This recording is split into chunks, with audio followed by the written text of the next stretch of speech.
Good evening.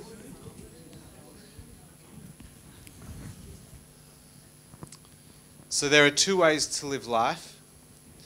The first way, which is a common way and a proven way, is just fluke your way through it. And the other way is plan your way through it. Either way, you'll end up where you're meant to be. The question is whether you get there with bruises and scabs and scars, or whether you get there happy. Because we can't really change our destiny too much, but what we can change is the way we get there.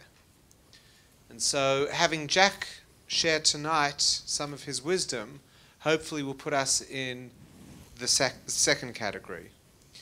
But I'd like to begin by explaining why it is so important that we have this program and why this is actually a part of the spiritual way of living that we promote here. Every single one of us is different, and there are rules in how to live life. And when people often think about mission and vision, they think that, well, you've got to do A, then you've got to do B, you've got to do C, and we're all the same. And for some reason it works for some people, and for some reason it doesn't work for others. And that's usually where the first mistake is made, assuming that we're all the same, and it just didn't work for me, as opposed to it works for other people. But if we actually say that we are all very, very different, and what we need to do is tap into knowledge and wisdom and reapply it to us, then we've got a greater chance of success. And let me explain. What makes us all different are two things: our nature and our nurture. The experiences that we've had in life are all unique and very, very different. Each one of us have a different set of parents. We've grown up in a different place, different suburb, different country, different socioeconomic background, and all these things inform the way we live and who we are. Then there's our nature. There's our DNA, our genes, and everything that goes along with that. But then there's something even deeper. There's our personality. Our personality, not in the way we express ourselves, but our personality as in our predisposition, our soul, our neshama. And every single person's neshama, every single person's soul here is very, very different to the person's next to them, depending on where we come from within the spiritual makeup of the human soul system. And that partially explains why some people have very strong feelings, very strong passions for one particular area, while others have another. It doesn't necessarily have to tie in with their background. You can have people that want to fight poverty even though they didn't come from a background of lacking. And you have other people that want to help those who are being hurt even though they grew up in a very happy home. One doesn't need to have suffered to want to fix suffering. And one doesn't need to have grown up around ambitious people to be ambitious. A lot of this has to do with our particular soul type, the dominant sphirot, the dominant energies that exist within our spiritual self. The soul is what promotes energy and promotes sensations that are tapped into by our subconscious. And our subconscious will move that information to our consciousness. And the soul releases information, data, all the time. And sometimes we hop onto it, and sometimes we don't. Sometimes it's a response to something that's going on around us, and sometimes it's a response to something that's going on inside us, and sometimes it is a response of a core need that each one of us has. And each one of us has a core need to give, a need to project, a need to promote something, a need to complement the world and correct and fill a gap that exists in the world. Right now there are 7.5 billion people who are alive. And if you think through human history, there have been billions, tens, hundreds of billions of people. And yet, there's no redundancy. If we took every human being who was alive today, none of them would look the same as you. So we are all highly individual, and not only compared to all the other people alive today, but compared to all other people who have lived within human history. Which means that our soul type is unique as well, which means our contribution to the universe is unique. And all of history has waited for us to live in this moment. All of history has been building it up so that we can make our move, and so that we can contribute now. And that's the Jewish way of looking at life. We're not here because two people got drunk one night. We're not here because of some random freak thing. We are here in this particular place, in this particular moment of history, because now is the moment that our soul needs to come into this world and contribute. So the question is, what do I do? So we go through school, we go through university, we do the first course, we reject that, and then we finally get to the course that we actually want to do. We take the job, we realize it's not what we wanted to do, so we go back and study, and then we take the job that we did, and by the time we're 55, we're starting to work out what we haven't done yet in life. And so what is it that we're meant to do? I can't answer that because every single one of us has something different. But we will all we've all had two types of experiences in life when it comes to ideas, things that we want to do. There are the things that excite us because they are exciting, and then there are things that excite us because we feel that that is what we need to be doing. And those are not the same. I can tell you from Spiritgrow's vantage point, we have ideas here once every 2 days. I'd say once every 2 hours we have another idea. Either because we see what someone else in the world is doing in the context of community, or we just hatch another idea. That's what we do here. We hatch lots of ideas. And in the beginning, we used to try to do as much as we could. Oh, we've got to service this demographic, and we've got to do that, and we've got to get involved in this, and we've got to do this sort of meditation, and that sort of meditation, this sort of meditation, that sort of meditation. We need to have 8 types of meditation, 14 types of yoga. We need to have cooking classes for vegetarians. We have to have macrobiotic. We have to have fresh food. We have to have preserved food. We've got to do this. We've got to do health lectures on this, that, and the other. We've got to do wellness programs for this, that, and the other. This cancer, this form of diabetes, that form of diabetes. And there are so many ideas, and people interested in this and people interested in that. And each one, you have 2 thoughts. A, that's the idea that's going to lead me to success. And B, that's the one that's going to make me a lot of money. Why? Because I've seen it work elsewhere. And so we have these sorts of ideas, and we're sure this is our idea, but not necessarily is it the idea that's right for us. Tonight, having Jack allows for 2 things. A, it helps us carve out our vision. What is our life vision? It's not about just charting a course, but what is it? What is it that we need to contribute to this world? Why does the world have us here? What is the deep voice inside us saying, oh, Menachem, as much as you want to do that, it's really important for the world that you do this. And then what do you do with it? So you have a chokhmah. You have this spark of inspiration. You're like, I know what I'm going to do. What? I don't know, but I've had the moment. I don't know. You don't see these people. We tend to be that person that comes out of the shower because we've just had this epiphany moment in the shower, just minding your own business, and boom, you got it. And so you walk out of the bathroom, you're smiling, and someone says, what are you smiling about? Brilliant idea. What is it?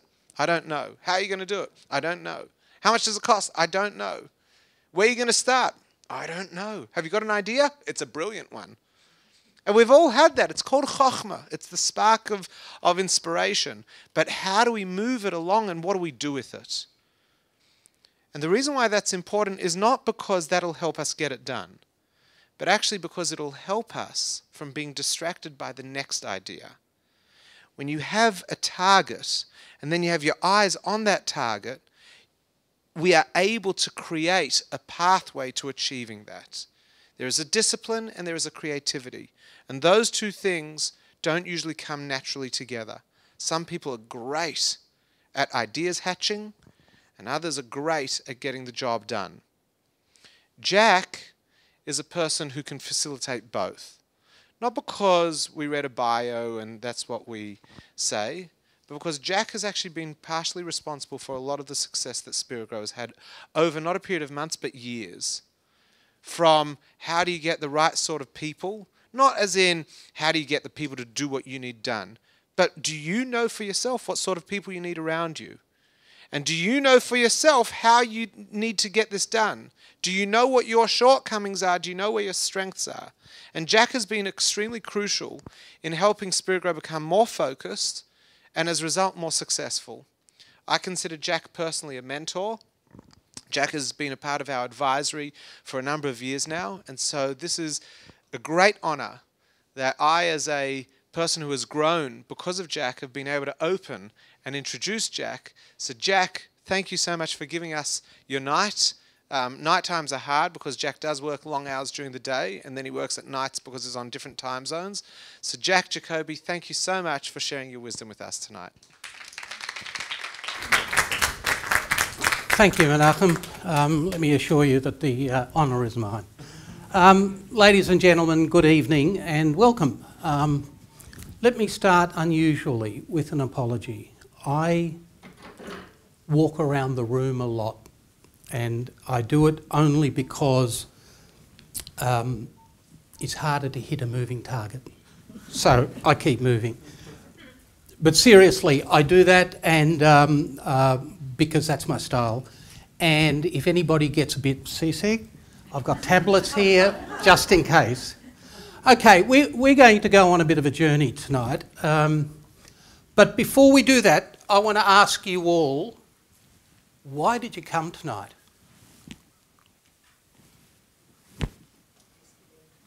Why did you come?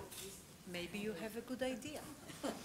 No, I didn't give you an idea. Maybe Oh, I'll you... learn something. Okay, okay. I wrote it in my mobile. I looked at it and I said, I've totally forgotten, but I'm coming anyway. Somebody else? Knowledge. A doctor. No, knowledge. Knowledge. There's always room for improvement. Okay, We improve ourselves. okay. The topic of the night is living on purpose. Did that resonate with anybody? Yes. Okay. Why? Why was it important enough to invest a few hours? Make life more clear. Okay. Anyone else? Satisfaction.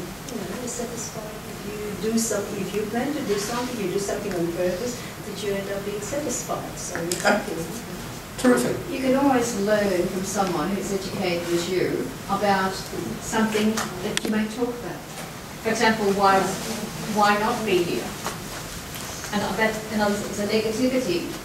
But that means basically, by not attending, one doesn't learn anything. Okay. To formulate a plan. Okay, they're all good reasons. To be yourself. Terrific. That's a really good answer. To be yourself. I've mentored some, and I say a number only because I had reason not long ago to actually count them, some 250 people over the years, okay? And there's some common themes, I'm going to start walking. There are some common themes that people say to me of why they're talking to me. And I'm not going to ask you to identify yourself as to which one is relevant to you, but I want you to understand what a lot of people are going through in their lives. So what they say to me are things like frustration with life, something is missing in life, tired of life and everything, tired of false gurus and empty promises. Life is going so fast that I'm totally left behind. I don't know who or what I am anymore. I've lost faith in every establishment. I've lost faith in my ability and my self-confidence. I know I have to do something, but I'm not sure what it is. I used to be happier and more peaceful. I'm not enjoying it anymore, and I'm not sure what's stopping me. My life seems to go around and repeat itself over and over. Something is stopping me doing what I really want to do. Time is running out. I don't know what I want, but I do know it's not what I'm doing now. I feel totally trapped and helpless to deal with the issues. I feel I've been pretending all my life. Now I just want to be me. Why can't I be happy? Why can't we be content with the simple things in life? I'm sick of people and their expectations. I don't have any faith in my abilities. I have no hope for anything anymore. I cannot stick to any plans. My hopes and dreams exceed my ability to achieve them. I feel I'm always under huge pressure. I find it difficult to make important decisions about my life. Why can't I be strong and believe in myself? I want to change myself, but I don't know how or to what. I like what I do and I'd like to be doing more of it. Out of interest, are any of those on the last 2 pages resonate with anybody? But it seems to me that there is not much positive in life. Well, I'm going to give you some positive stuff. Now, let me say first that when you came in, you gave the desk your email. Yep. You'll get in email a document which is a 90-page workbook that will help you actually do this. So don't think that you need to write it all down because you won't get there. So concentrate on what's being said rather than on the doing, because everything that you will see now, you will get in the workbook that you'll be able to work through at your own pace. Okay? And I can talk more about the workbook a little later on. So, what we're trying to achieve tonight is talk about identifying the things that make you happy, understanding what they actually look like in reality, defining them, understanding what it takes or the building blocks that will help you achieve them. Then it's about developing strategies that will enable you to achieve them, and then identifying the tasks that you actually have to do to make stuff happen. Strategies by themselves are not enough, guys. Dreams by themselves are not enough, guys. Knowing the building blocks are not enough, guys. You actually have to do something. Unless you win Tats Lotto. That can be a plan, but it has a low probability of success. So if you want to put all your geld on that one, good luck. So have a plan B. We're talking plan B. Okay? So, there is a golden rule that you have to remember. No one has the right to take from you that which you desire in life, providing it's legal, it's ethical, and it's moral. And it doesn't hurt anybody else. And providing those things exist, then your dream, your passion, your desire out of life is yours. And you have a right to it. But in the same way that nobody has the right to take from you that which you desire, you don't have the right to take it from anyone either. So if people say to you, I want to achieve X, Y, and Z, then saying, oh, that's rubbish, is not really fair.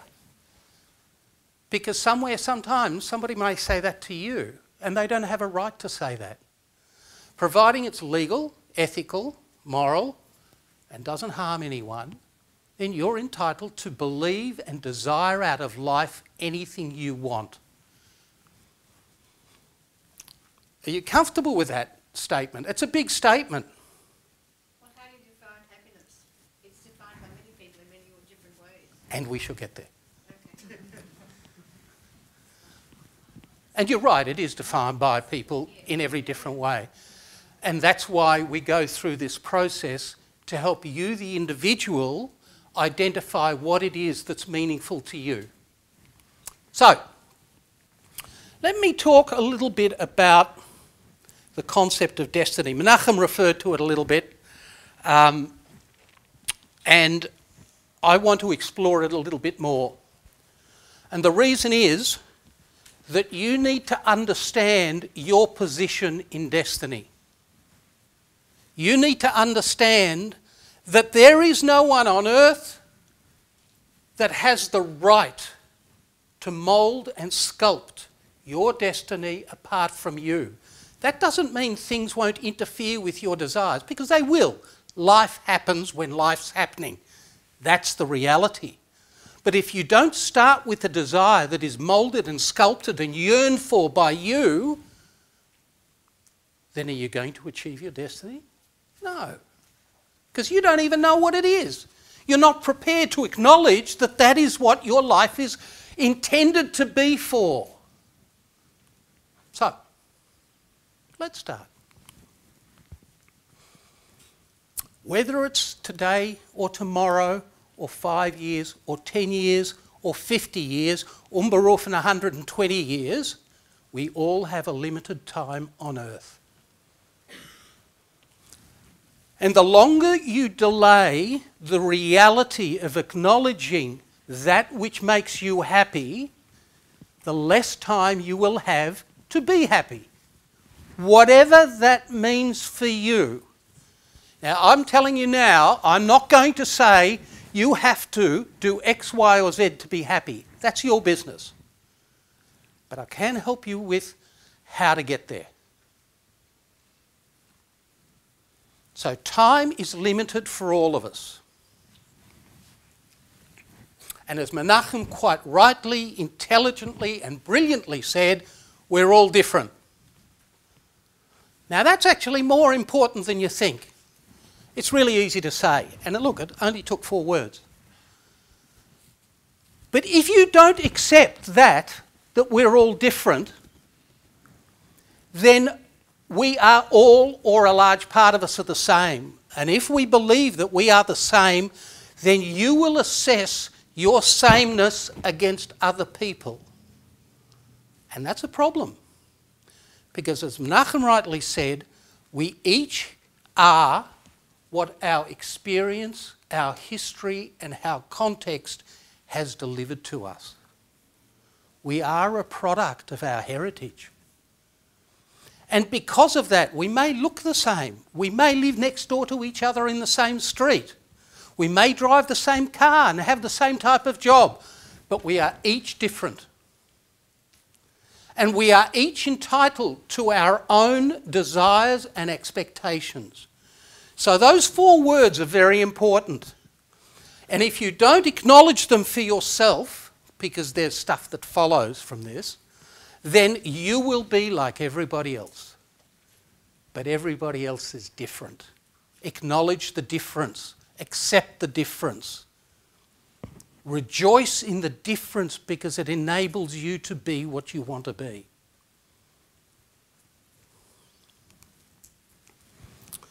We have in life options and choices.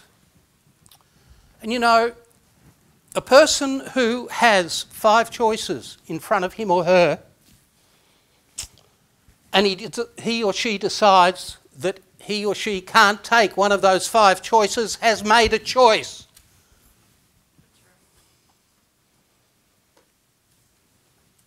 So don't assume that doing nothing is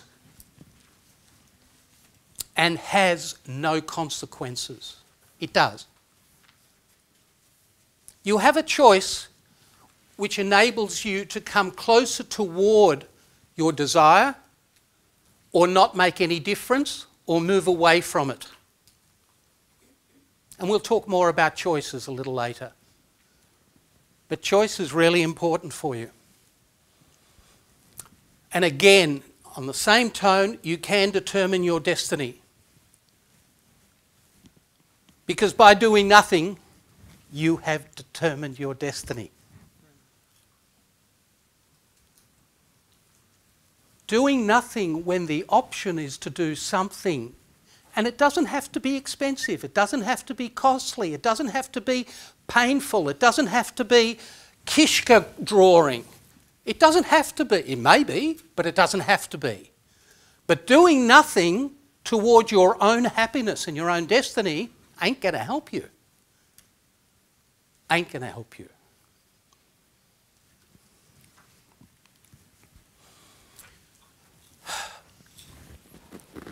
Of all the things that the people who I've mentored show in terms of a characteristic is the lack of a belief that they as individuals are worthy of happiness. And the question before was, but we're all different, we have our own interpretations of happiness. Absolutely true, but irrelevant. If you don't believe that you're worthy of happiness, if you don't believe you're worthy of consideration, if you don't believe that you're worthy of having your own life that is fulfilling and joyful, then why will anybody else believe that? Why will somebody else believe it if you don't believe it? And if you don't live it, and if you don't show it, that doesn't mean you have to skite. That doesn't mean you have to exploit others. It doesn't mean you have to be nasty. But it means that you have to show that confidence and love of yourself that many people lack for a whole lot of reasons. And we acknowledge the reasons. There are a lot of reasons.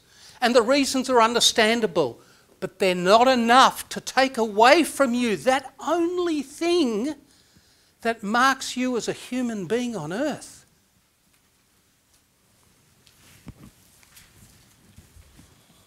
You know, a lot of people believe, well, not explicitly, but implicitly, they believe, well, if I lead my life the way everybody expected me to, I bought the right house in the right area and drove the right car and had the right job and donated to the right charities, then when I turn 65 or 75 or 85 or whatever it is, that the age that you want to retire, then there'll be somebody standing on the hill with a big cheque that says, you were such a fantastic person, you lived your entire life like everybody wanted you to.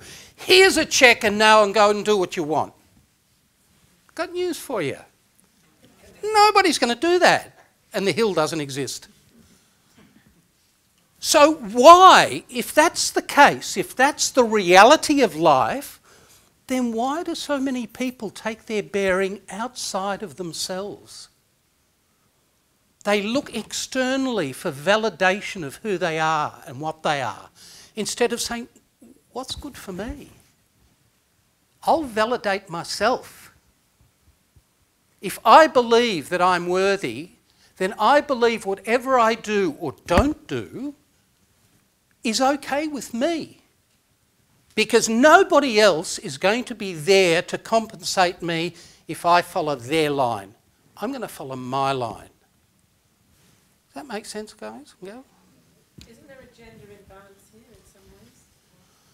Isn't it more difficult for women to just do exactly what they want to do? I'm not saying that. Look, I'm just saying there is a gender. Yeah, look, it's a good point.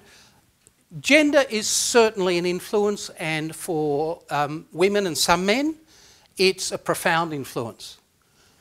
But, and I'll talk a little bit about this later on, you have to live with the realities of life. So I'm not saying for a second that you've got a family and you've got kids and you've got a dependent parent and all of that sort of stuff. I'm not saying throw it away. I'm not saying that. I'm saying you have to live with those realities, but that doesn't mean you have to destroy who you are or allow yourself to be destroyed, whether you're man or woman or any other gender. Okay? Okay, you've got a right to be happy as a human being. You've made choices about marriage, about having kids, and about having that role, and that's fine. But you're still you. And you've got a right to allow yourself to be happy. Now, circumstances will impose themselves on you, the money thing and the job thing and a whole lot of other things that impede you. Absolutely granted, that's the realities of life. But that doesn't mean you can't navigate as best you can through it. And what we're going to do tonight is try and find a methodology that's pretty easy to understand that you can follow. Okay? But I do acknowledge the gender issue. By the way, if other people have got questions, please. And if I find that questions are too many and I won't finish in time, I'll tell you. Okay? So, nobody's going to be there to give you that huge cheque at the end of the day. And again, the topic I just covered, you really do have to live with the realities of life, because it's too difficult otherwise, and it's unnecessary. A lot of the people who come to me say to me, I'm really depressed, and I'm depressed because I really hate what I'm doing. And I don't see myself being able to do anything else, and I'm terribly distraught. And you'd be surprised how many people actually have that feeling. There's a lot. There are a lot.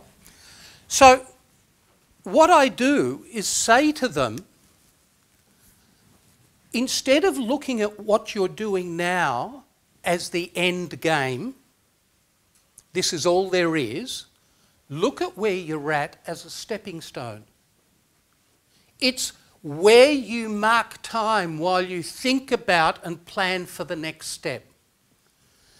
And almost every single one of them has the stone lifted from their shoulders immediately, because the depression came from the view that where they're at is the end game.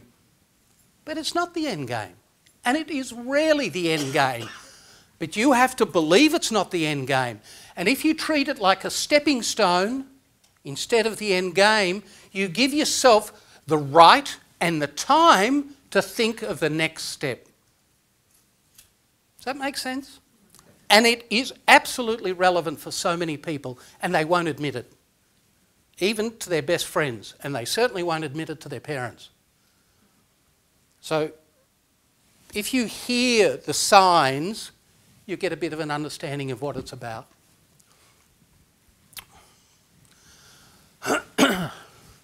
A lot of people, particularly us Jewish brethren, tend to intellectualise a lot.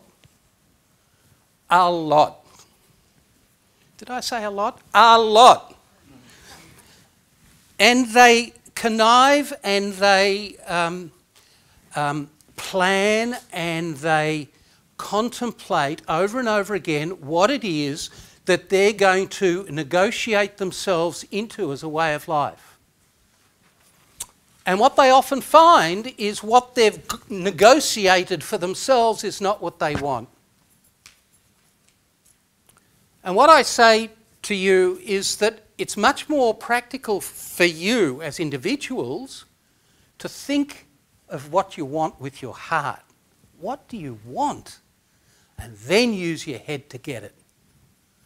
But if you're not thinking about your heart, what's real and meaningful to you, chances are your head's going to take you somewhere else. And there's nothing worse, and I know that there are members in my family that followed a particular course and they did it and they hated it. And I know a lot of people like that too, and so do you. And whether it's medicine or whether it's law or whether it's accounting or engineering or being your own self-employed businessman or woman, it doesn't matter what it is. There are very few roles in life that are perfect. There's always a compromise. And when the negatives outweigh the positives, you've got regrets, because you've made an investment sometimes, not always, either of a lot of money or a lot of time, because you, in your head, believed that was the right answer.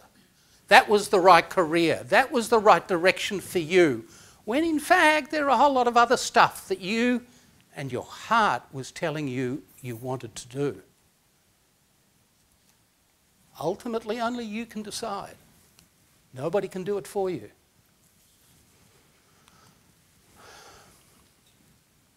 And we're scared. We're going to talk more about fear later on, but there's a whole lot of fear involved. I'll keep it for later.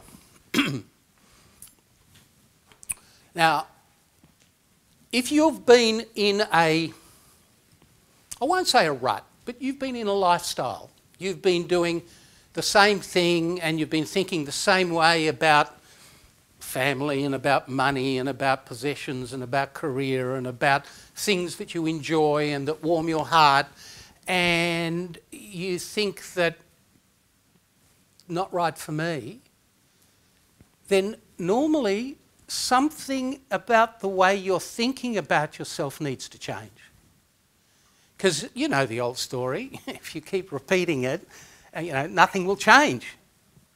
Nothing will change. So there's something in your attitude, normally to yourself, that has to change.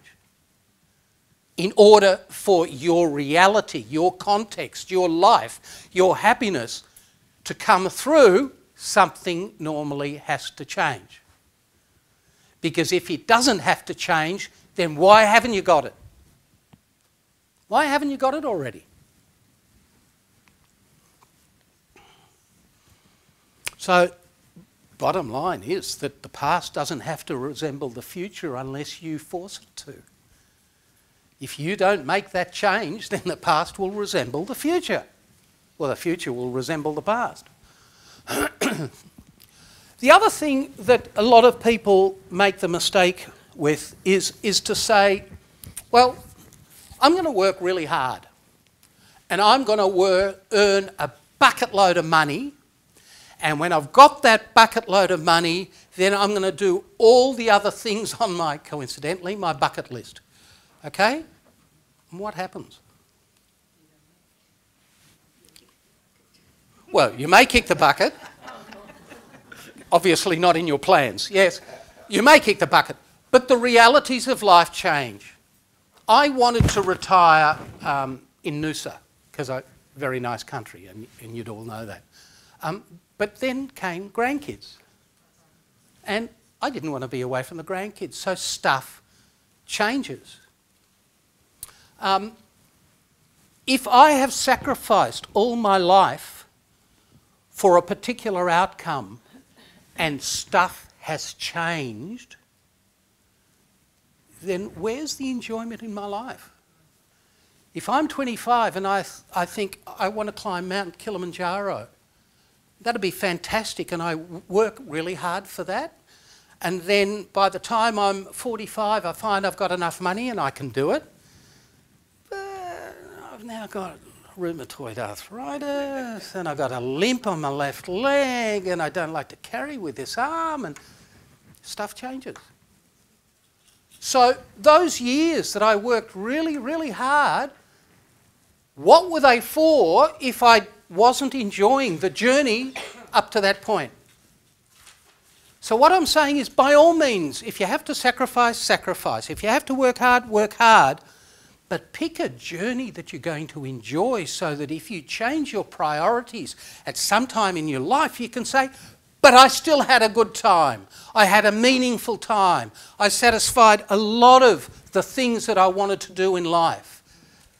Because for the majority of us, stuff will interfere with our desires. So enjoy the journey. Does that make sense, guys? And again, I reiterate a point I made before. You have to enjoy the realities of life. You really do. And if you don't, there are very serious consequences. Now, the realities of life include family, include ability to earn money, include law. Funny about that. And a whole lot of other things that if you don't work with the realities of life, you may lose your family or your grandkids or your kids or your grandkids, or end up in jail or lose everything that you've got, and so on and so forth. So when you start planning your destiny, plan in a realistic way that will give you the least heartache. You know, the crooks in the world like the shortcuts. They like the shortcuts and they pay the price. Some don't, some get away with it. But I'd like to think the majority, I'm being optimistic, the majority pay the price, which sort of screws with your ambitions of happiness, doesn't it? So plan around the realities, recognising the realities. Try not to hurt the realities, but we'll get back to that one later. Learn to tell the difference between the means and the ends. And what I mean by that is,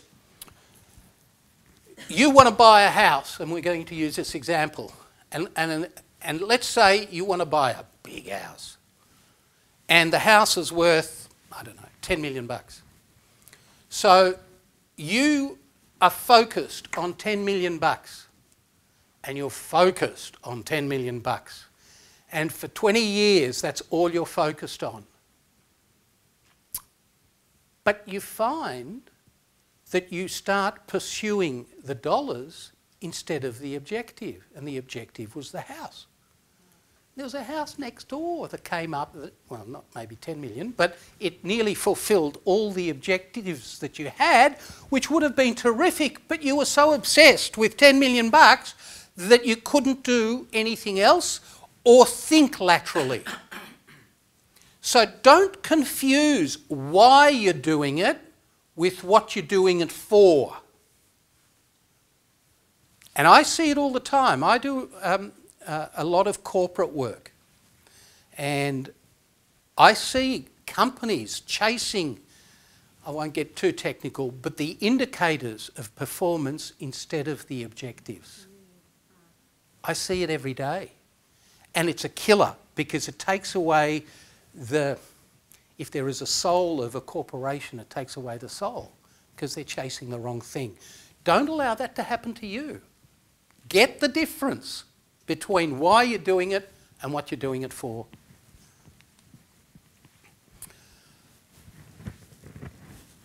There is a belief, not only amongst our chevra, that because this is your vision, this is your purpose for living, because we're all different, because it's very personal to you, therefore you are the only one who is able to make it happen.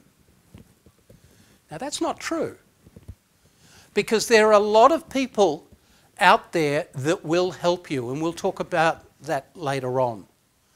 And often the difference between asking for help and not asking for help is one's ego, one's pride. Unless you've got IP, some intellectual property that you don't want anybody, well, that's an exception. Okay, it's often one's pride. There are people that will help you for no guilt. They will help you because you're a human being. They help you because they want to see you happy. They give their time, their energy, their networks, their connections.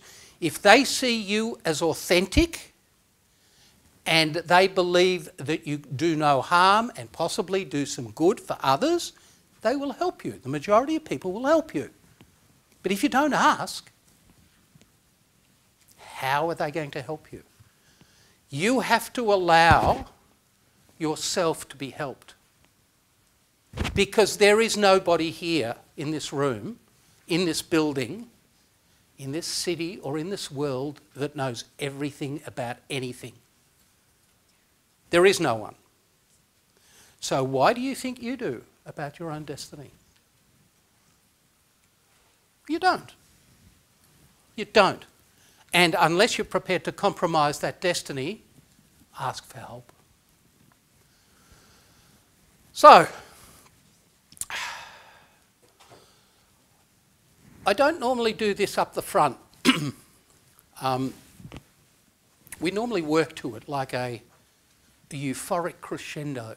But what I want to do is to give you a picture of what we're building and what the handbook that you're going to get will help you build for yourselves. So, I called it a polestar statement. A polestar statement is, you know, the flag in the ground that you're all going for. It's that winning position, that position of desire, the thing that you're chasing. I'm calling it a polestar. It's a personal vision. Okay? This is what it looks like. Oh, in a moment you'll know what it looks like. The personal vision is a dream or an aspiration that you're chasing. And again, no one can tell you that the person, what it should be or what it shouldn't be, because that's up to you. There are people who will think that your vision is rubbish. Let them. It's not their life, it's your life. Providing it's legal, ethical, moral, and doesn't harm anybody, you've got a right to it. And the polestar statement, the vision statement, encapsulates what it is. But you need time and motivation. Time without motivation makes you really lazy and lie on the beach and do nothing, which, by the way, from time to time is okay. Motivation without time is very frustrating because you want to do it, but gee, how many other things can I do at once? So that's a challenge. To make this happen, you need both. You need the time to devote, and you need the motivation to want to do it. And you need the guts. Why do you need guts? Because if you're 55 and you've just done 30 years of something you didn't enjoy, but it gives you a comfortable life and the money's in the bank, then it takes guts to say, I'm not enjoying this. If you've got a lifestyle and it may involve kids and spouse and others, and you don't like it and you want to change it, it takes guts to change it. Well, it takes guts to admit that you want to change it. So if you don't have the time, the motivation and the honesty with yourself, you ain't going to get anywhere if you've got some big decisions to make. Not everybody's got a lot of big decisions. Most people have some big decisions.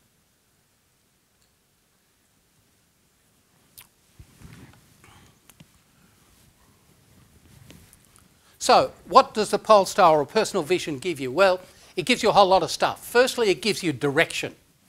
It also gives you why you're doing stuff. It gives you a purpose. It gives you meaning. It gives you a focus. It helps you prioritise. Look, I need to do this one before that one because this one is more important for me. And that's okay. It helps you manage what needs to be done for those people who like to write lists and things. And there are a lot of people that like to do that. It enables you to choose what's in your best interest and choose that which is not. Because you can say no thanks. But if you don't know what that vision is, how are you going to differentiate between what's in your best interest and what's not? So, the polestar statement that I referred to before. Now, I've got some pretty little pictures up there. The first one is a depiction of a house. So, assume you want a house. Second one's you want to travel.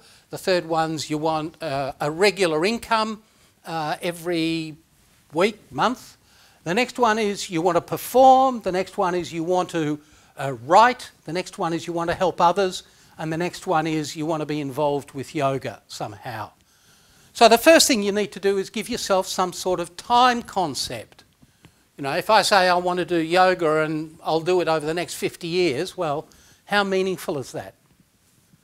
You have to give yourself something to get context clear in your mind. Now, it can be anything that is meaningful to you.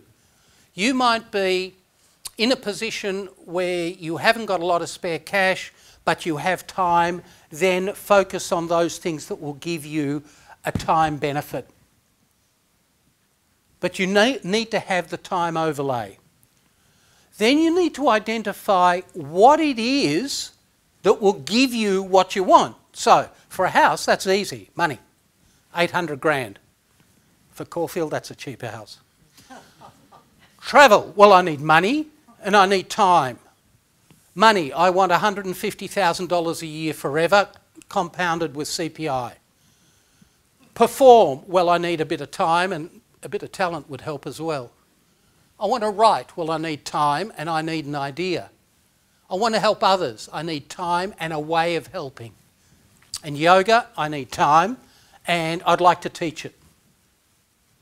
So, this is starting to have a little bit of body. It's starting to have a bit of tachlis, a bit of meaning for you, because you've got a time frame and you've got an understanding of what you need to achieve in order to deliver what you want. Yeah? But then you need a strategy to do it. So with the house, it might be you sell down and you release some funds. Another one might be for the writing, devote 2 evenings per week to read and plan a book and so on. You need a strategy. Without a strategy, it won't happen. And once you have a strategy, you need tasks, things that you actually do. So with the house, it might be start looking at the property pages or speak to a real estate agent and so on. It actually has to be something that you get out of the chair for, or lift up the phone for, or get the computer out and do some work on. It has to be an action. And when you do all of that, well, guess what? You get the things that you worked for. Now, that was the nice side. The reality is, if all of those things were the things that I was desiring, the probability is you're not going to get them all. You may only get some. But the reality is also, if you don't do this, you may not get any. So even trying and failing to get 100% will deliver you a benefit that you don't have today. So remember, all of this is in the workbook that I'm going to give you. So those taking notes, it's nice, but you might be repeating yourself. So why is it hard to develop a personal vision for yourself? Well, we mentioned it before. There's the fear factor. Well, first of all, it's really hard to think, because you're thinking about your own happiness, that you have to sit down with your spouse and kids and explain how things are going to change. That's hard. And it's also hard to do it with parents or others and friendship groups and so on and so forth. So fear there is natural. There's also the fear of failing. But you know, if you don't try, then failure's not an issue, but the outcome is also not an issue. Because the fear of failure is more often than not a personal fear about self. It's not the failure per se, it's how am I going to look? I've tried to do this, people know what I'm trying to do, and I screwed up. I didn't get it, and I'm going to look like an idiot and a no-hoper. And it's a fear about self rather than anything else. How's your ego going to stand up to this? And I'd say, well, okay, it's tough, but how's your ego going to stand up when you've really retired and you reflect back, and we're going to talk about reflection in a moment, and you say, oh, gee, I wish I would have tried. I really regret not having tried. And you'll kick yourself when that happens because it's too late for most vision elements. So, what have you got to lose? Being honest with yourself. Remember, we've stopped caring what other people think. Remember? We don't care anymore. What we don't want are regrets. So the fear of failure is not a fear at all. It's an attempt to try to make it happen. So don't be scared. It's actually quite exhilarating. If you can be open and honest with yourself about what you're trying to do, who the hell cares what other people think? It's just not important. I'm not saying you say that to your spouse. That would not be a good move. You should be a little more open with your spouse, but everybody else, people who don't matter in your life, don't matter in your life. And until you accept that, they will matter. Really easy. It's all in the head. Then there's not knowing how to build a strategy, or not knowing how to do the tasks and what needs to be done. There's that as well. It's hard if you don't know. But what I'm giving you today and what the workbook will give you is a way to know. So that one we can cross off. And you don't have the skills, and you don't have the motivation, and you don't have the networks, and you don't have the focus and the time and the money, and they're all the realities of life. But it's an excuse also. Look at the entrepreneurs of the world. Most of them don't have the money. All they have is an idea and a desire, and they make it happen. Why?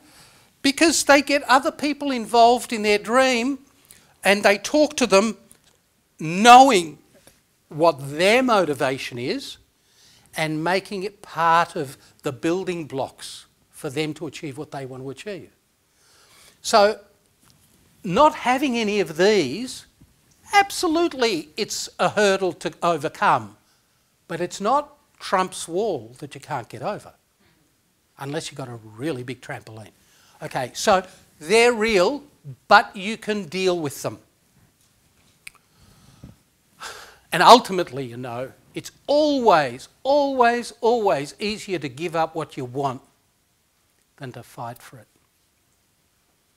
To say, I'm prepared to settle for something else. Not trying is failure. Sorry? Not trying is failure. Absolutely. Not trying is failure. And it is the thing that feeds the regrets later on when you reflect on it. Now that doesn't mean that the moment you walk out the door or when you complete that workbook and you go out and everything will become an epiphany and the whole world will be clear. Well, it doesn't work like that. You need to reflect, and we're going to talk about that in a moment. You need to reflect on you. And we'll talk about that momentarily.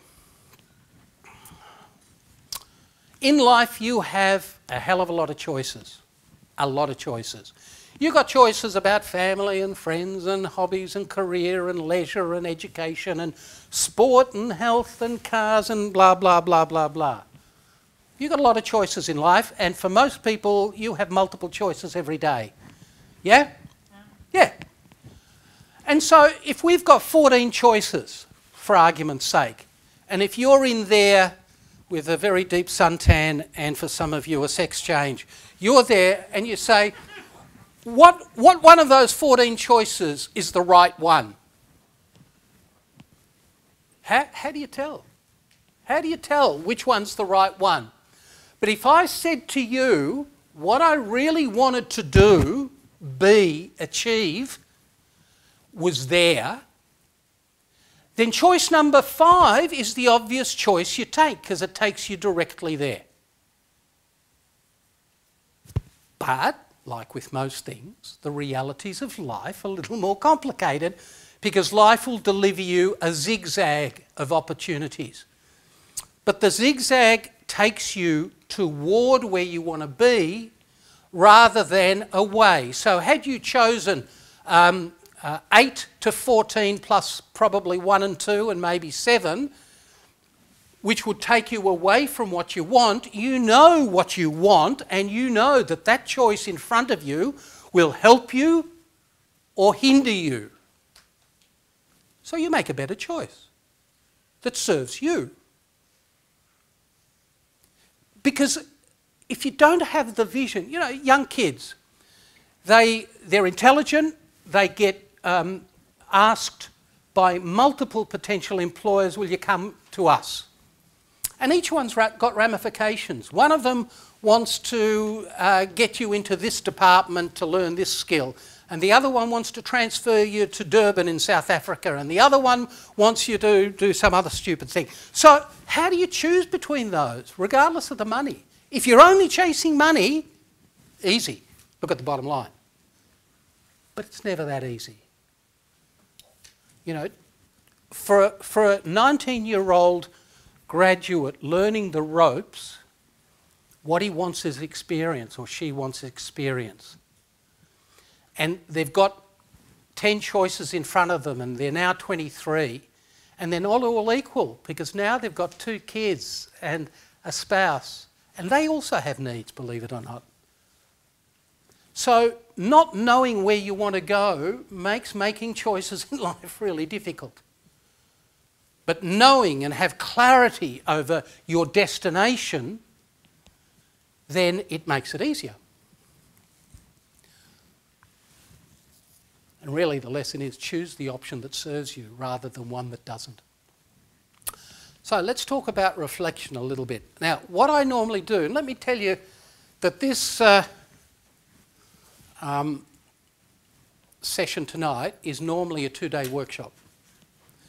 And at this point, I talk a little bit about reflection and then I kick everybody out. I did one down at the Savoy in Brighton, and I kicked everybody out. And I said, don't come back for an hour and a half. Go for a walk along the beach and blah, blah, blah, and reflect. And it was interesting because at that particular session, one particular woman joined us for that session, and she didn't quite understand what was going to happen. So she brought a mate along, a guy who was there as a protector, just in case there was strings attached or money was going to be asked for or whatever. Anyway, he also went out because he'd been sitting there the whole session, and he went out for his reflection walk, and when he came back, he said that he discovered in himself things he never knew existed. His entire life changed, and he was just the protector. So reflection, don't underestimate it. So let's talk a little bit about reflection. So what you need to do is think about yourself. Think about what turns you on in terms of happiness. What is it that you want to spend most of the rest of your life participating in? That doesn't mean totally occupied for 100% of your time, but what do you want to do in your life that is meaningful to you? And it can be anything, legal, ethical, moral, and doesn't harm anyone. Your vision will change over time. Now let me explain that. When you reflect now or in the very near future when you're going through the workbook, you're going to think about the things that you desire to be happy based on your context and your history and whatever you're living with right now, because that's going to mould and sculpt the way you think about things and happiness. And that's natural. In 5 years' time, stuff will change. That issue that you had for your child or your grandchild has gone away that was preoccupying you, and all of a sudden you'll reflect back on why you're doing stuff and say, oh, I don't need to do that one anymore because there's no more need. And that's okay. It's your journey, it's your life, and for the entire time of it, it has to be meaningful to you. So don't be surprised if as you journey through this miraculous self-realisation, you realise in some time in the future, oh, I need to tweak that. And that's why you've got the workbook. Because the workbook's got a whole lot of questions in it. And I'd recommend that unless you want to print out a lot of stuff, fill it out in pencil. So that at some time in the future when you reflect back on the decisions that you made to set certain priorities, you can understand your context at the time that you set those priorities. And you can say, aha, that isn't important anymore for whatever reason. And I can take that away and focus my energies on something that is important. And that stuff will change, I promise, because life is a journey. Getting awfully heavy, aren't we? Okay, I've said it before, I'll say it again, it can be painful. For you to admit to yourself that I've just spent 25, 35, 45 years doing something that, you know what, I bloody hate. That's a fairly painful realisation. It really is. And to admit it to a spouse or friends or parents or children is an equally important and painful thing to do. And as I said before, it takes guts to do it. But if you don't do it, how are you going to go to the next step? If you're not, and it doesn't mean you have to share it with anybody else if it doesn't need to be shared. But you need to share it with yourself. Because if you're not honest with yourself, how on earth are you going to move to the next step? You won't. Because if you say, I love what I did for the last, or what I've been doing for the last 35 years, when in fact you hated it, Where have you got to go? You've got to stay doing it. And that's okay if you're honest and you really do love it. But if you don't, you're just hurting yourself. Your personal vision of happiness, not only, as was said earlier, is subjective, but it's also unidimensional. It's got more than one aspect to it. So a lot of our kids are taught you get the right job and the rest of your life is rolled out in front of you and you can have whatever you like. That's not true, because people have aspirations of their lives that involve family, career, leisure, travel, others like helping parents or helping the disabled or doing other stuff, being artistic. And all of those things are okay. But if you don't bring that into the basket that you're looking at, then it will get ignored. And you want to be able to do it while it's still meaningful for you. You know what I love about the millennial generation? I think it's fantastic. You know, they don't take bullshit from anyone, okay? And they're true to themselves, just they don't know what themselves really represents. But they do many different things. The typical millennial these days will have, it's estimated, between 7 and 15 career changes. Now, that's got a price, because while they're changing, they're not accumulating for retirement and all of that stuff. But the flip side is that just think of the wealth of experience they've had across so many different areas and careers and opportunities and people and networks.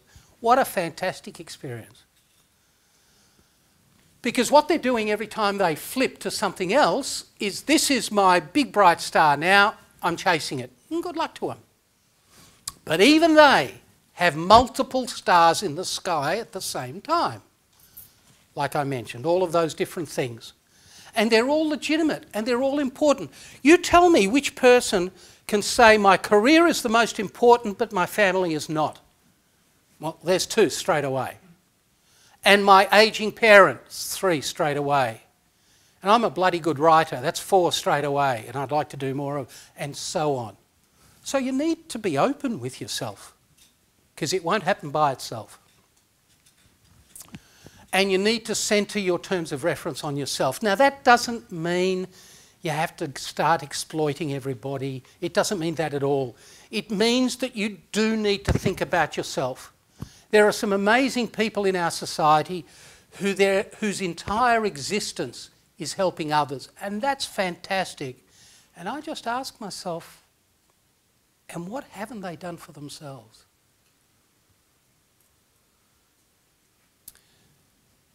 You really need to love yourselves, and I don't mean that in a Trump type, right? But you know, it gets back to the concept of considering yourself worthy. If you don't consider yourself worthy, if you don't love yourself enough to devote your life to all those things that are meaningful to you, but to you, then why are you on earth? You know, well, depending on your belief in reincarnation, in this form, you get one shot at it. Remember? Tick-tock, the clock's running out. So consider your desires for the purposes of what we're doing today and the workbook. Consider what's important for you to be able to look back in X years with no regret.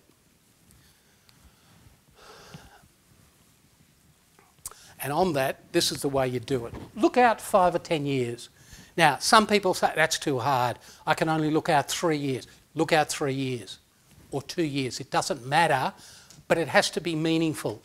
And then picture yourself in 3 years or 10 years, if you can do it, and look back and say, I'm looking at me being happy and content in 5 years or 10 years.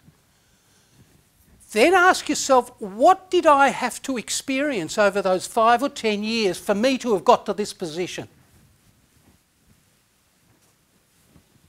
And if you identify a whole lot of elements, then you're starting to identify the things that are important to you. And you need to, and I call it travelling through. So let's say, for argument's sake, you want this nice house. In your mind, go into the house. Walk around the house. Feel what it's like. But make it a part of you so that you can almost touch it, feel it, see it, sense it, enjoy it, and understand why it is that this house is making you feel good in 5 or 10 years' time. And do that in the other elements of your vision. If it's travel, where did you go? Did you walk through the streets of Vienna? Not in the canals, you get wet. But through the streets of Vienna. Is that where you went? Or did you go to the Yukon? Or what was it that you actually did? Think it, live it in your mind. Let it become part of you. And that's what the reflection process, going out and just letting your mind think ahead of you. That's why that's really important. Because then you start to get an idea of those elements that are really meaningful to you. So what we normally do in the 2-day workshop, it's actually really good fun. I have a whole lot of butcher's paper, and everybody gets butcher's paper and a whole lot of coloured pencils, and they spread out. And I say, draw what you saw. Draw what you reflected on. And that's for a number of reasons. Number one, it makes it fairly tangible. Number two, I say, well, if you find that that picture was meaningful to you, what are you going to do with the picture? Absolutely. And if you really got guts, frame it where you get a lot of visitors. And it doesn't need to be a Rembrandt, it can be a stick set of pictures, as long as it's meaningful to you. And why do you frame it where there are a lot of visitors? Because you want them to ask you, what the hell is that and how much did you pay for it? So you want to be able to tell the story of what is meaningful for you so that the people important to you understand. Because that's a way of breaking the news. And you'd be surprised how many people say, remember that time you showed me that really shitty picture on the wall? Well, I came across something that I think you'd be interested in. Bingo. And how much did that cost?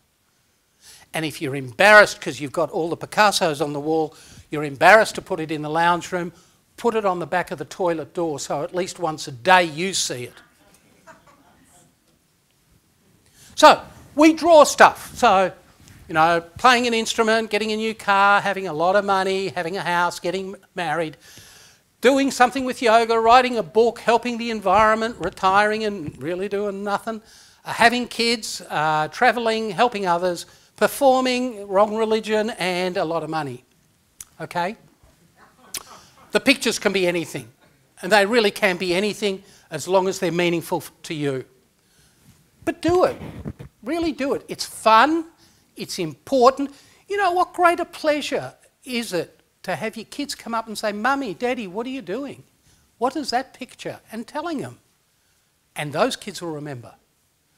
And you're role modelling for them. Okay, why is it important to define the pictures? Well, is it a $40,000 a year income, or do you want to make 40 million bucks? You can earn 40,000 if your time frame was 5 years by saving adroitly. 40 million bucks you're not going to save. Okay? You have to do something differently. That speaks to strategy. And it speaks to it because you've clarified what you meant by income.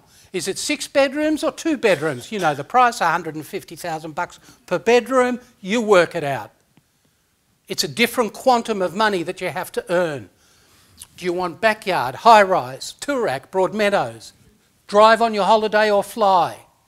Gold Coast or Venice? I like Venice. Married or single, if you're young and happy? 2 children or 10 children? Geez, there's implications there. A Datsun 120Y or a Jaguar XKR? Being an employee or being self-employed? Being in the theatre versus going to the theatre? Reading a book versus writing a book? So a picture of a book by itself isn't enough. Anybody can read a book. And I would put to you, if you had read a book was your vision of happiness, unless it's to read 1,000 books, if it was one book, why aren't you happy? Why aren't you happy? So it needs to be a bit of a stretch goal as well. Because it's something you don't have now. If you had it now, it wouldn't be something you're aspiring to achieve in the new. You've got it. So, move on. So, do we understand the concept of definition? It's really important. Now, building blocks. What do we need to achieve what we want? So, there's a difference between having or wanting a lot of money and wanting a house but needing the money to get the house. So you know what the money's for. As soon as I've got my $800,000, obviously not in Caulfield, but if I've got my $800,000, I'm going to buy the house. Clear. But that's different. I want a lot of money and a house because I want to spend the money on other stuff. Different objectives. Have some clarity on it so that it's easier when one of those choices crosses your path and you can find exactly the car that you wanted. Bingo! But if it's just for the sake of accumulation of funds, then when is enough enough? So you're going to devote the rest of your life to accumulating as much as you can.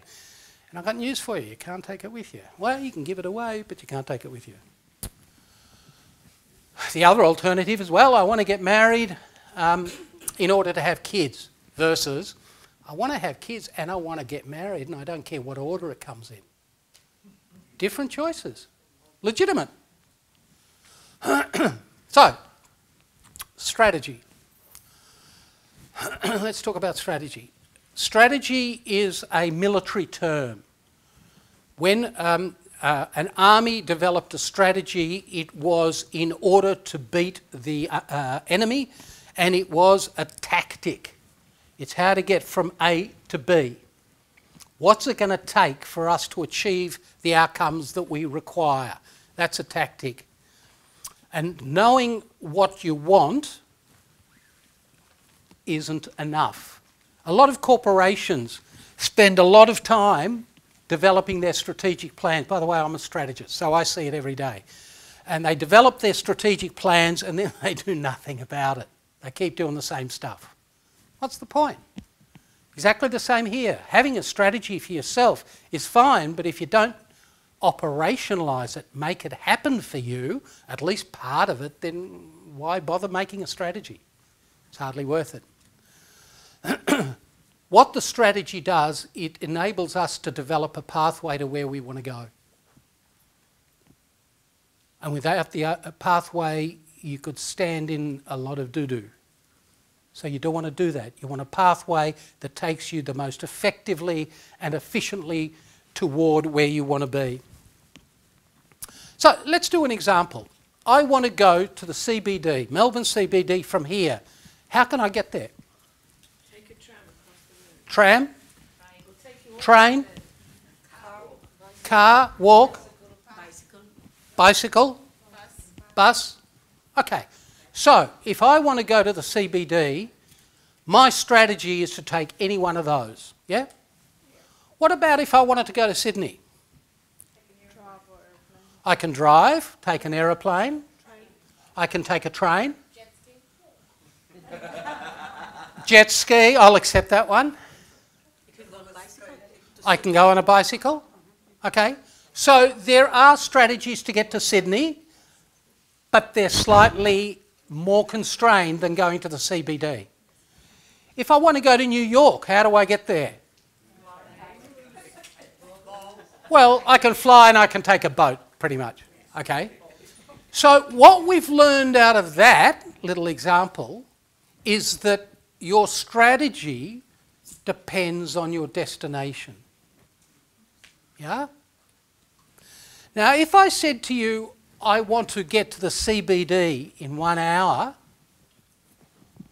how many options do I have? I can drive. From here, you wouldn't, I can Uber or Sheba. I can't take a train because by the time you got down to Balaclava, you wouldn't make the hour. Pardon? We take the 64 or the train and we'll definitely make it. In 1 hour? Yeah. Okay, I accept that. I'm sceptical, but I'll accept it. Okay, so, but if I said I want to get to Sydney in 6 hours, how many options have I got? One. You forget the rocket. But let's accept the aeroplane. And New York in 36. So what we've learned out of this is that not only is strategy determined by the destination, it's also determined by the time frame that we put on it. And that's why the time frame is important, because the longer the time frame, the greater the number of strategic options. Shorter the time frame, fewer options. And that's important when you're dealing with really important desires and ambitions. So you need to remember that. So if we're talking about strategies, for money, you can get a job, you can get a better job, you can get a promotion, get an investment, sell an investment, discover value in what you do or have, merge with somebody, get rid of somebody if you're in a partnership, acquire a business, build a business, convert your hobby to a business, save money, eliminate expense, charge for what you do now for nothing. They're all strategies. If we're talking about a house, buy a house, build a house using a contractor, build a house yourself, good luck. Extend your present house, swap your house, sell and buy, sell up or sell down, convert rent into mortgage, share a house, live in the country versus living in the city. They're all real options. Not for everybody. It's a long way to walk to shul if you live in wherever. Yoga, find the time, find the money, study yoga, teach yoga, write about yoga. Helping others, you can give time, you can give money, you can give products, services or things, give your skills and knowledge, form a group, join a group, teach and help others to help others. These are all strategic options. I share your sentiment. Okay, time. Well, you can stop doing stuff. You can start to question the value of what you actually do. Does it add value to you or not? You can reorganise and coordinate. You can get others to do your stuff, like family or kids. Pay people to do your stuff. Only do what's necessary or important. They're all strategies. Travel. Well, you need time, you need money, and you may need to find somebody to go with. You want to perform, find time, develop a skill, get an opportunity, teach, write about it. It's all got to do with performance. You want to write a book. You need to find the time, obviously, find a publisher, find a physical space for a bit of quiet and a place to put your notes. Find a quiet space where the kids, grandkids or the TV won't disturb you. Learn how to write a book and have an idea. And to have an idea, you might have to find the time to think. You might need to travel. You might need to read. You might need to get an inspiration. And you might need to experience whatever it is that you want to write about. And that's okay. And to experience it, you might need time and context and money. So strategy is not a one-liner. It needs some thought and it's got consequences. And the right strategy will take you closer to where you want to be. So a few words about doing tasks, and I sort of alluded to it earlier. There are a lot of people out there, a lot of organisations and individuals who will help you. And sometimes it's surprising to find where you can get the help. Now, it doesn't mean the help is always free. I mean, your accountant might charge and consultancies might charge, but everybody knows a consultant, everybody knows an accountant. Give them a good dinner and you'll be surprised what you can get for nothing. There are research houses and the government is actually full of a lot of good information for certain things, certainly worth looking at. friends with specific skills. Now, you can't tell me, well, you can try, but I won't accept it, that of all the people you know, none of them have skills that will contribute to at least one element of your desire. I don't believe it. Unless you're a hermit, and if you were, you wouldn't be here. So I don't believe it. So there are places where you can examine that you might have been a little reluctant to go before that will help you. Remember what I said earlier? Nobody knows everything about anything. But some people know a lot about some stuff. And a lot of those people out of the office are happy to help you, often for nothing. And sometimes you have to pay a little to get really good quality information. But again, don't think that because this is your dream, this is your vision of happiness, that you have to do it by yourself. It's just not true. There are a lot of people that help. Find yourself a mentor. Plenty of those people around. Make sense? Yeah? Okay, a few words about time. Number one, if you've got 5 elements, it ain't going to happen overnight, because it never does. And if it could, what are you doing here? Why haven't you done it if you can make it happen overnight, if it's so important to you? Some things are going to happen before other things. So on the timeline, on the polestar statement, we had some things at 6 years and some things at 5 years, and you know life means that some of those things are going to reverse. And you'll get an opportunity that will enable you to fast track Objective A, whereas Objective B has fallen behind for a whole lot of reasons over which you have no control. And that's okay, because that's life. That's the journey that you go on. Timeframes are therefore flexible. But you've got to be realistic, because it's always about you. It's about what's in your interest. And nobody else has got the control over the desired timeframes other than you. You can set it to whatever you want. So if something comes up in your life, like your child has just had another child and she has a job and you're needed all of a sudden to do babysitting while she goes out to work, then that's the reality. And for you not to give that a priority that's pretty tough, yeah. So things will change. So expect the change. And when it goes unchanged for a long time, you've been really lucky. You've been really lucky, because just imagine the amount of work and the prep and the effort that you can put towards yourself because stuff hasn't changed. That's fantastic. But don't expect it. And be patient. If you do the work, the outcomes will come, believe it or not. So, can you do it? Well, doing it, you actually have to do it. You really do. Because if you don't, if you procrastinate, who are you hurting? Because nobody else gives a damn. Nobody gives a damn. And if you don't give a damn about yourself, then you are the one that pays the price.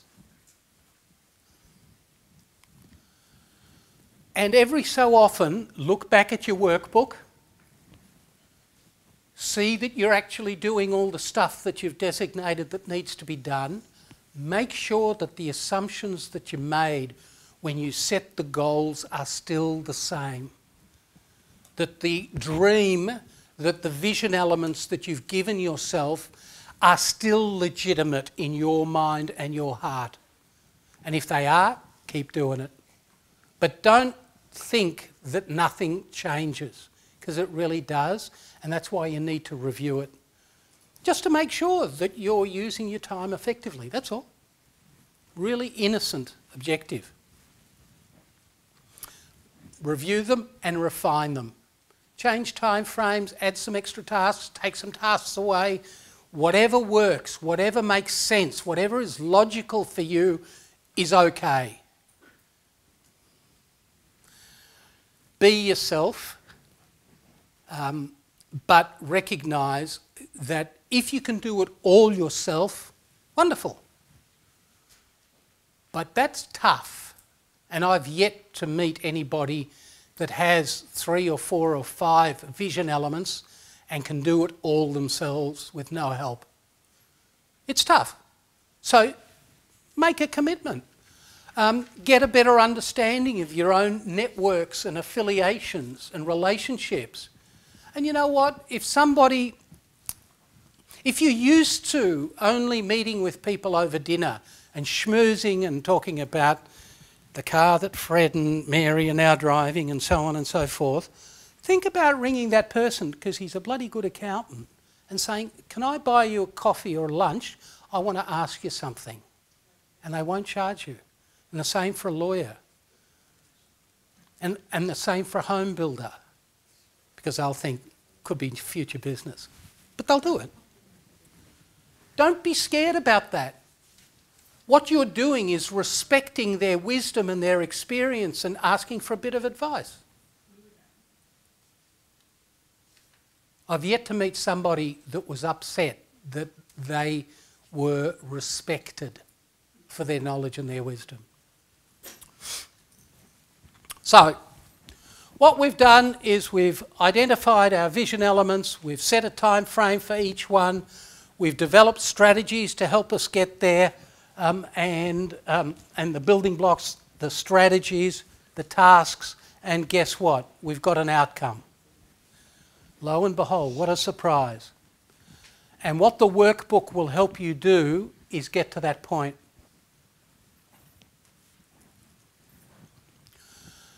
So what have we done tonight, guys? Well, we've discussed personal visions, we've discussed choices, we've discussed barriers, we've spoken about reflecting and drawing pretty pictures and defining what we've drawn.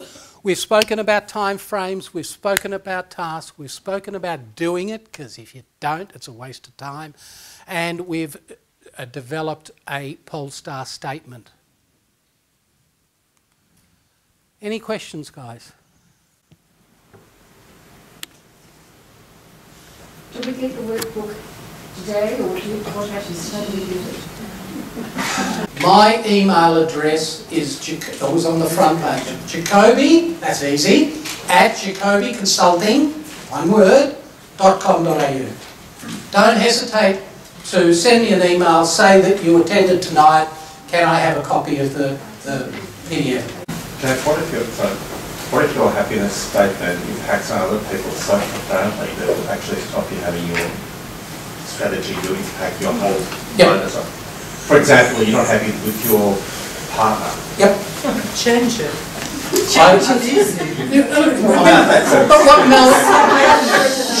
What Mel is asking is very real. It's very real. That's extreme example. Well, for a lot of people it's not. More people in the United States than here, but it's not extreme. There are a lot of people who, after X years of marriage, and let me state I've been married for 4 years, after X years of marriage, realise that they're not doing out of life what they would like. It happens. But what do you do about it? Some people stay together for the sake of kids and grandkids. Some people stay together for the sake of security. Some people are prepared to compromise, for legitimate reasons, their happiness for the sake of others. That's their choice. Be aware that you can choose. And if you make that choice, that's okay if you can live with it. What about if it's a child or an adult that doesn't want to gel or just accept you as you are? Accept. You apply all these things, yes. But if your wish is to basically get on with that person and that person doesn't want to shift from where they are, yeah, then find another way to get what you want. And there's no other way. Well, I don't know what it is. Then you have a choice. Most choices would go to retain the relationship with the child. Exactly. Yeah. And what did I say during the evening? You have to work with the realities of life. Because if you said, no, it's me, uber alles, and sacrifice the relationship with the child, which, by the way, people do, then you're going to have regrets later on. So you have to ask yourself, what is the bigger joy? And it doesn't mean that that which you compromise, 1 of 5 or 6 or 7 elements in your definition of happiness, is one that you forsake for your child, doesn't mean that you can't get other things. And in any case, assuming the child is healthy, the likelihood is the moment they turn 18, you can then pursue what you want to pursue, all other things being equal. So it's not necessarily permanent, it's temporary, stepping stone. Any other questions, ladies and gentlemen? How about subconscious mind? I'm not a psychiatrist or a psychologist. So all the programming, putting in the system, visualization, cars, this and this, is to actually put in your subconscious mind and attach the feeling of enjoyment. Go, see, touch, smell. Well, and believe this is going to come. No. What you're doing is visualising what's important for you. Yes, And you're conscious. You're doing this while you're awake. Remember, you dream every night about stuff, you just don't recall them, that's all. So you're visualising that which is important for you, and then you're developing a strategy to achieve it. There's no, well, there may be a psychological, psychiatric overlay over some of the things that you've identified. So let's say, for argument's sake, that you've come from an abusive family and you would like to help children of abused families. That may be one of the elements that's triggered by that type of... Yeah, and that's life. That's life. Nobody's to say that's right or wrong. If that's meaningful for you, why wouldn't you do it if you can? It's going to make you happy. Boy. Anyone else? Put everybody... You're all sleeping with your eyes open, I'm sorry. I want to thank you for a brilliant talk. I think you've done a wonderful job. I'm going to do that. Well, I think you'll all agree that we've enjoyed the journey Jack's taken us on tonight, and on behalf of everyone here at Spiritgrow, I'd like to thank you very much for the insightful plan that you've given us to attain our polestar. So thank you very much on behalf of us all. Oh, thank you very much. It wasn't necessary. Thank you very much. Pleasure. Thanks, guys. And see, my continuous walking worked because nothing hit me. So I thank you for that.